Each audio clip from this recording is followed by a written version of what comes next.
Does beautifully plated food actually taste better? It turns out that it does.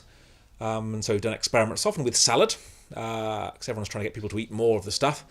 If we serve you just a tossed salad in a bowl, that's one thing. But take the same ingredients and then artistically plate them so they look like a painting from some famous painter like Kandinsky, and suddenly exactly the same food, but you'll rate the Kandinsky-inspired salad as tasting much better. You'll probably eat more, and more important to the restaurateur, you might pay more as well.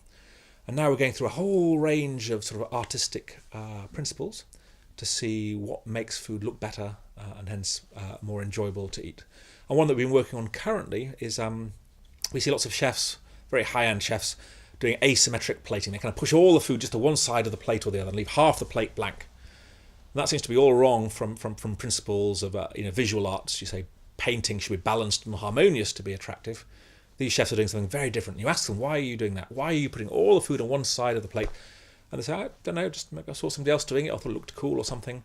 So we've been taking those dishes, putting them on the internet, asking people how much they would pay for a dish that's either shifted all to one side or nicely balanced in the centre of the plate. And we find that people will pay significantly more for exactly the same food when it is balanced in the centre of the plate, not shifted off to one side or the other. Will that change what the chefs do? I don't know. For some I hope yes, for others not. But at least then the chef knows the consequence for their diners' perception of doing certain things, putting all the food to one side, making their food look artistic, or even we think having food ascending to the right in your eyes, sort of like a kind of a success graph. That seems to be more liked. So if I give you a seared leek or a spring onion or a lobster if you're lucky, then if that is pointing from bottom left to top right, you will enjoy that dish more when exactly the same food is served from bottom right to top left.